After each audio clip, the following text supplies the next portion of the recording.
Assalamualaikum warahmatullahi wabarakatuh. Yang terhormat penguji satu pada sidang hari ini yaitu Ibu Rodiana Listiawati SEMN, dan penguji dua pada sidang hari ini yaitu Bapak Mulyanto SEMN. Perkenalkan, nama saya Muhammad Andriansah dari kelas BKT 8A, Prodi Keuangan dan Perbankan Terapan.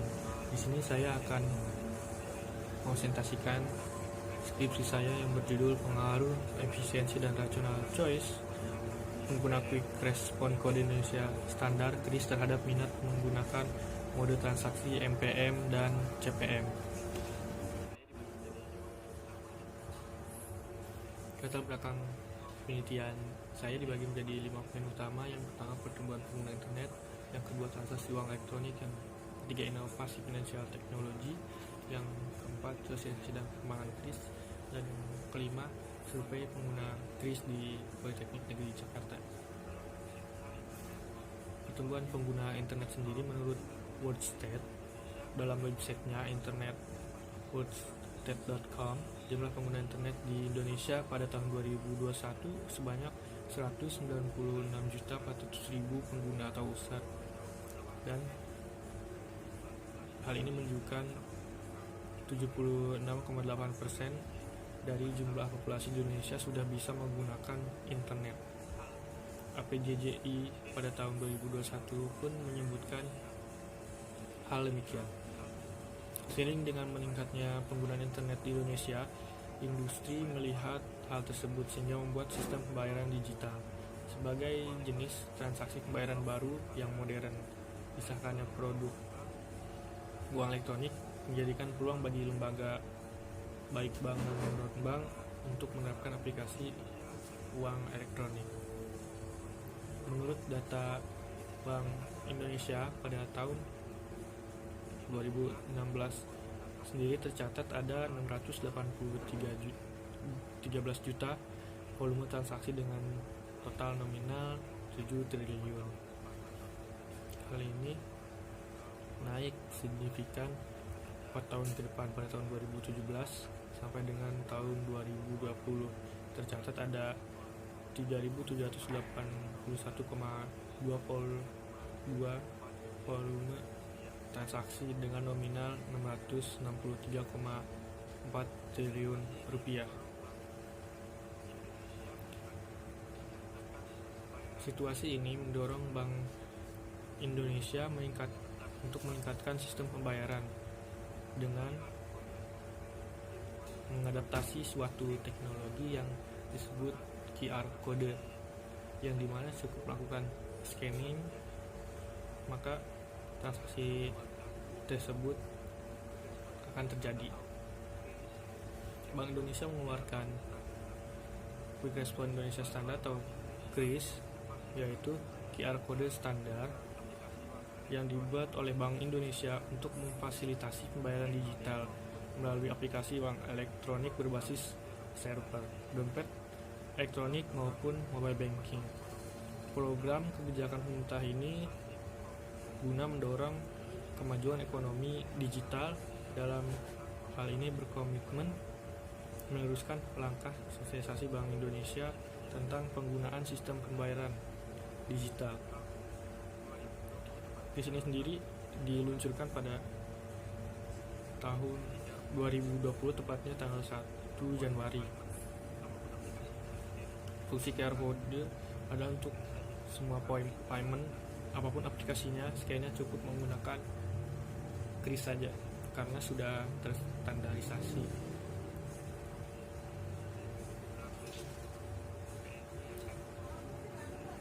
Untuk survei pengguna QRIS di PNJ akan saya jelaskan pada slide berikutnya. Menurut Lestari dan Nofriantika, jenis transaksi pembayaran baru yang modern disahkan produk uang elektronik menjadikan peluang bagi lembaga keuangan baik non-bank maupun non-bank untuk melakukan aplikasi uang elektronik. Seperti yang sudah dijelaskan sebelumnya bahwa volume transaksi uang elektronik kian meningkat seperti data 5 tahun terakhir. Tabel ini bersumber dari Bank Indonesia dan menurut literasi yang saya baca, sepanjang tahun 2020 nilai transaksi QR Kode Indonesia atau KRIS mencapai 1,1 triliun, sementara volume transaksinya mencapai sebanyak 15 juta kali. Jika kita melihat tabel transaksi uang elektronik BI, di mana pada tahun 2020 terdapat 3.781,2 volume transaksi dengan nominal 163,4 triliun rupiah. Kontribusi KRIS ini dalam transaksi uang elektronik hanya sebesar 1%. Hal ini menunjukkan bahwa KRIS masih belum terlalu dikenal oleh masyarakat. Untuk melakukan penelitian tersebut, penulis melakukan survei secara random kepada mahasiswa Politeknik Negeri Jakarta. Berdasarkan hasil survei yang diisi oleh 73 mahasiswa, terdapat sekitar 78% mahasiswa yang sudah mengetahui KRIS dan 22% mahasiswa yang tidak mengetahui KRIS atau tidak menggunakan KRIS. Dari mahasiswa yang telah menggunakan KRIS dan tidak menggunakan KRIS, penulis juga menanyakan kepada para mahasiswa apakah para mahasiswa mengetahui tentang mode transaksi MPM dan mode transaksi CPM. Dari hasil survei tersebut, saya mendapatkan bahwa sebanyak 58% mahasiswa tidak mengetahui apa itu mode transaksi MPM, dan ada sekitar 42% yang tahu terkait mode transaksi MPM atau Merchant Presented Mode. Dan untuk CPM atau Customer Presented Mode, ada 60% mahasiswa yang tidak mengetahui mode transaksi tersebut, dan yang mengetahui ada sekitar 40%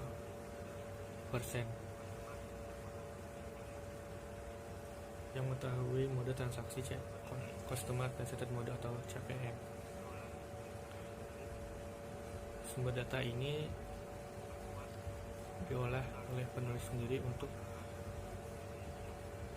memperkuat latar belakang atau permasalahan dalam penelitian saya. Dari hal ini kita mengetahui bahwa dalam lingkup mahasiswa, penggunaan KRIS ini belum diketahui secara mendalam. Bahkan banyak mahasiswa yang tidak mengetahui mode transaksi MPM dan CPM. Penelitian terdahulu yang relevan dengan latar belakang penulis ada 4. Yang pertama dari Dulmen Saif Siregar yang berjudul Determinan Minat Menggunakan Quick Response Indonesia Standar KRIS. Yang kedua ada dari Suci Ramadhani dan kawan-kawan dengan judul Implementasi Sistem Pembayaran Quick Response Kode Indonesia Standar. Yang ketiga ada Andreas Kurnia Adi Prabowo dengan judul Analisis Faktor-Faktor yang mempengaruhi minat masyarakat dalam menggunakan pembayaran transaksi non-tunai. Yang keempat ada Heri Susanto dan kawan-kawan yang meneliti minat menggunakan e-money di kalangan mahasiswa. Dari para penelitian terdahulu yang relevan tersebut, saya mendapati bahwa ada variabel yang tidak dimasuki oleh penelitian sebelumnya. Yang pertama, efisiensi. Menurut Mulyadi, efisiensi adalah ketetapan cara, usaha atau kerja dalam menjalankan sesuatu dengan tidak membuang-buang waktu, tenaga, dan biaya. Efisiensi juga berarti rasio antara input dan output atau biaya dan keuntungan. Dan yang X2 penulis penulis atau variabel kedua yang penulis saya masukkan, yaitu rational choice. Menurut Coleman dalam bukunya, rational choice adalah ketika seseorang memilih tindakan yang dapat memaksimalkan kegunaan atau yang dapat memuaskan keinginan dan kebutuhan mereka. Untuk Y-nya sendiri, saya sama dengan beberapa penelitian terdahulu, yaitu minat menggunakan. Minat ini menurut Sutikno, minat merupakan suatu rasa lebih suka dan rasa ketertarikan pada suatu hal atau aktivitas tanpa adanya yang menyuruh. Minat selalu diikuti dengan perasaan senang yang akhirnya memperoleh sebuah kepuasan. Berdasarkan latar belakang masalah, dalam penelitian ini dapat ditemukan adanya fenomena dan gap yang menunjukkan adanya pengguna kris yang masih tidak mengetahui akan model transaksi NPM dan CPM yang sudah disediakan kris, sehingga transaksi menggunakan kris dan platform elektronik masih terbilang kecil. Untuk mengetahui hal tersebut, penulis memasukkan dua variabel X, yaitu efisiensi dan rational choice, sehingga dapat mengetahui minat dalam menggunakan mode transaksi NPM dan CPM tersebut. Tujuan dari penelitian ini yaitu yang pertama, untuk mengetahui pengaruh efisiensi pengguna kris terhadap minat menggunakan mode transaksi NPM dan CPM.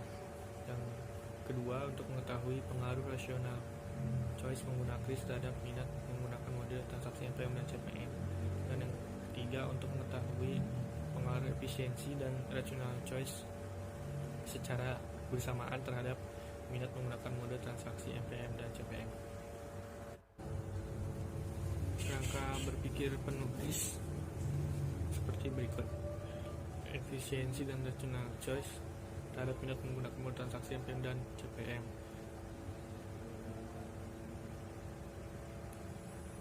Efisiensi dapat berpengaruh secara parsial, rational choice dapat berpengaruh secara parsial, dan efisiensi dan serta rational choice dapat berpengaruh secara simultan terhadap minat menggunakan mode transaksi NPM dan CPM. Di uji yang saya lakukan, yang pertama ini ada uji instrumen data, yaitu uji validitas. Bisa dilihat dari tabel berikut. Dikatakan suatu uji valid apabila R hitung lebih besar dari R tabel. R tabel yang penulis dapatkan setelah memasukkan rumus, yaitu 0,196. Dan dari tabel berikut tidak ada nilai R hitung yang di bawah 0,196. Jadi setiap pertanyaan yang diajukan penulis kepada responden dinyatakan valid.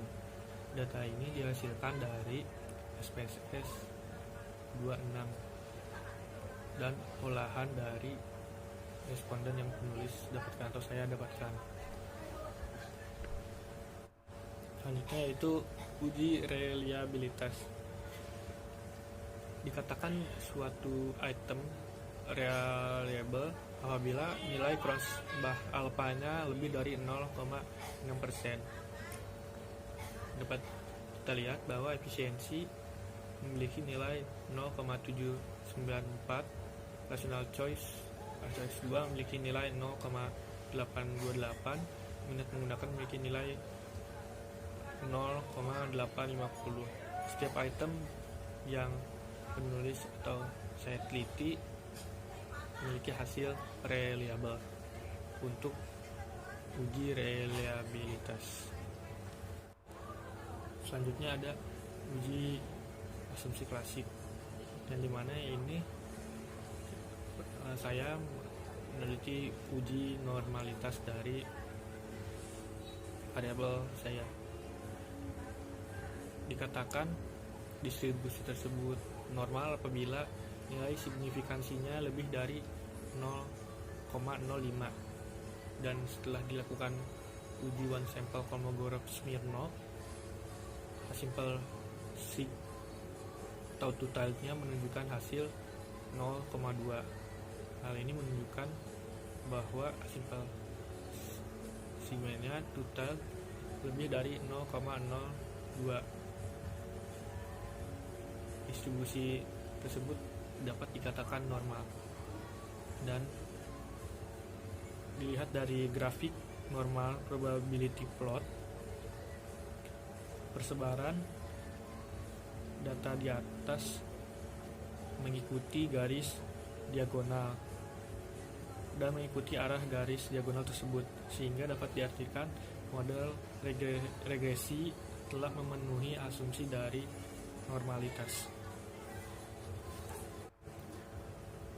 Seperti yang dikatakan sebelumnya, pada uji multikolinearitas tidak terjadi masalah multikolinearitas apabila nilai tolerance lebih dari 0,01 dan nilai F kurang dari 10. Dapat dilihat dari tabel berikut bahwasanya collinearity statistik tolerance dari efisiensi sebesar 0,545 dan nilai F-nya sebesar 1,836. Dan untuk model rational choice, tolerance-nya lebih dari 0,01 yaitu 0,545 dan nilai F-nya kurang dari 10 yaitu 1,836.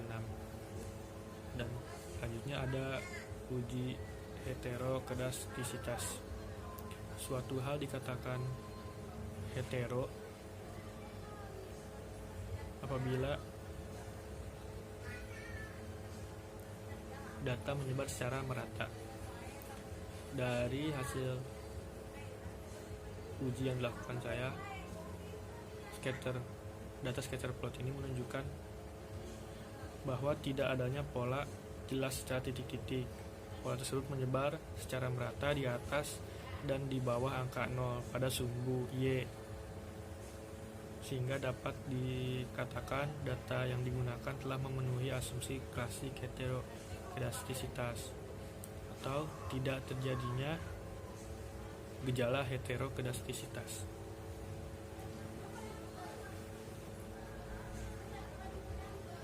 Selanjutnya ada analisis regresi linear berganda.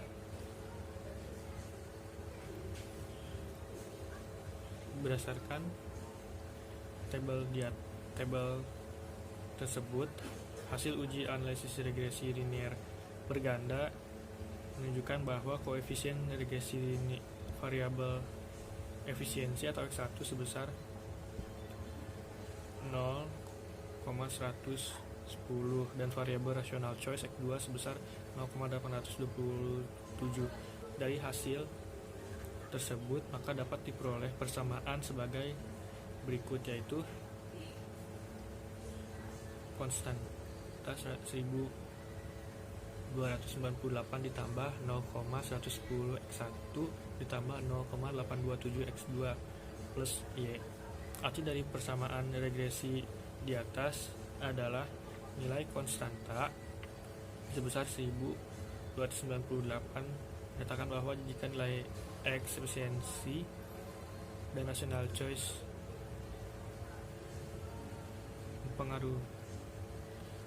memiliki keunggulan dari minat dengan adanya efisiensi dan rational choice tersebut.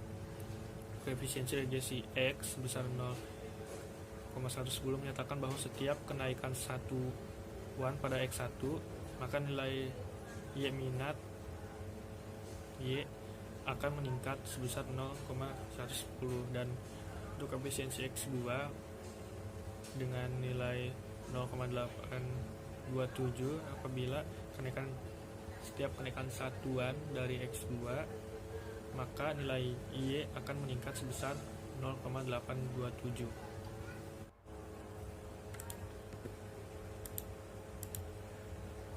Selanjutnya ada uji T, di mana dalam uji T ini apabila T hitung lebih besar daripada T table dan nilai signifikan kurang dari 0,05 maka variabel independen tersebut dinyatakan pengaruh terhadap variabel dependen.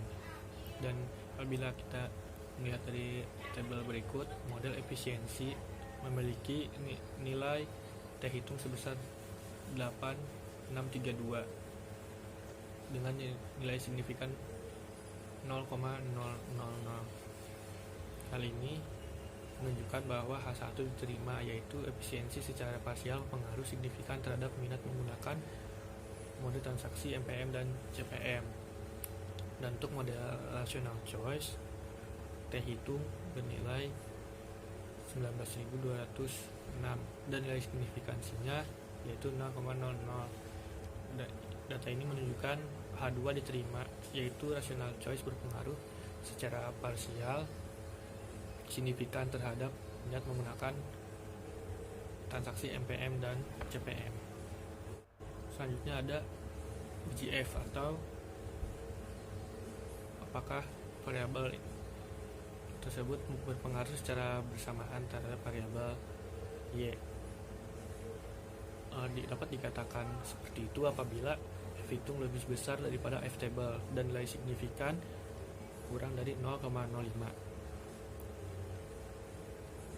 Dari tabel berikut dapat kita lihat bahwa nilai F hitung yaitu 189,393 dan nilai signifikansinya 0,000. Nilai F table-nya didapatkan yaitu 3,09. Dari hasil tabel berikut dapat dikatakan efisiensi dan rational choice berpengaruh secara simultan signifikan terhadap minat menggunakan transaksi MPM dan CPM. Selanjutnya ada uji koefisiensi determinasi atau F2. Dapat dilihat dari model tabel semari ini bahwa nilai L2-nya yaitu 796. Hal ini menunjukkan bahwa kemampuan variabel efisiensi dan rational choice dalam mempengaruhi minat menggunakan mode transaksi MPM dan CPM yaitu sebesar 79,6%, sedangkan 20,4%-nya dapat dijelaskan oleh variabel lainnya yang tidak dimasukkan dalam penelitian yang saya lakukan. Selanjutnya ada kesimpulan dari penelitian saya, yaitu yang pertama, efisiensi atau X1 berpengaruh secara positif signifikan parsial atau uji T terhadap minat menggunakan mode transaksi MPM dan CPM. Yang kedua, rational choice berpengaruh positif signifikan secara parsial terhadap minat menggunakan mode transaksi MPM dan CPM. Dan yang ketiga, secara bersamaan atau simultan, efisiensi dan rational choice berpengaruh positif signifikan terhadap minat menggunakan mode transaksi MPM dan CPM. Sekian presentasi dari saya, kurang lebihnya maaf. Wassalamualaikum warahmatullahi wabarakatuh.